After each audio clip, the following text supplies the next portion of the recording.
Magandang araw po sa ating lahat. Ako nga po pala ulit si John D. Bilardo. Now, ang topic po natin today is about po sa glory. So, kaluwalhatian ng Diyos. So, sabi po rito, glory can refer to the brightness that surround God's presence or to His supreme honor. God's glory reveals who He is majestic, holy, and worthy of all praise. As believers, we are called to reflect His glory in our lives. One day, we will behold His glory fully and be transformed by it. Now, sabi po rito sa Matthew chapter 5 verse 16, yung talatang pag-aaralan po natin, sabi po rito, in the same way, let your light shine before others, that they may see your God deeds and glorify your Father in heaven.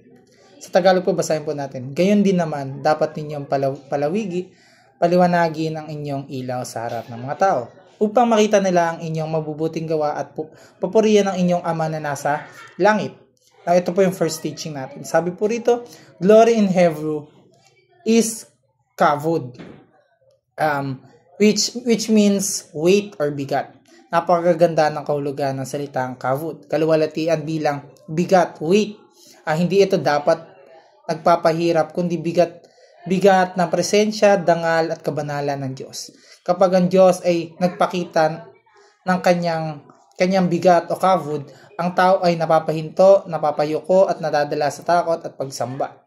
Ito ang uri ng presensya na hindi maaaring baliwalain dahil ito ay may mabigat at tumatama sa ating puso at kaluluwa.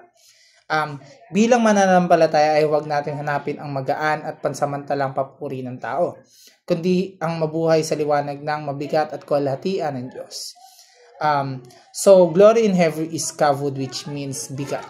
And point number 2 po natin, glory in Greek is doxa, which means honor.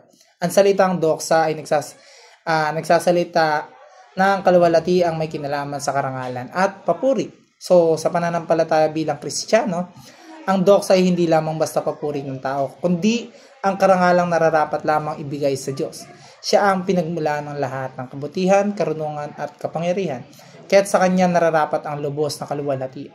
Bilang tagasunod ng ating Panginoong Hesukristo, ang buhay natin ay dapat sumasalamin sa doxa ng Diyos.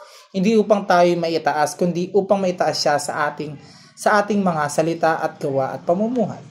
And point number 3 po natin, or huli natin katuruan, glorifying God is the ultimate purpose of life. Yung maluwalhati natin ang Diyos, honoring God, pagpapahalagahan natin ng Diyos, i-consider natin na lagi yung bigat ng Diyos, yung value ng Diyos, that's the ultimate purpose of life. Kaya gumawa tayo ng kabutihan sa ating kapwa para makita ng ating kapwa na yung Diyos natin mahalaga para sa atin. In-honor natin yung Diyos natin. So, glorifying God is the ultimate purpose of life. Now, hanggang dito na lamang po at maraming salamat.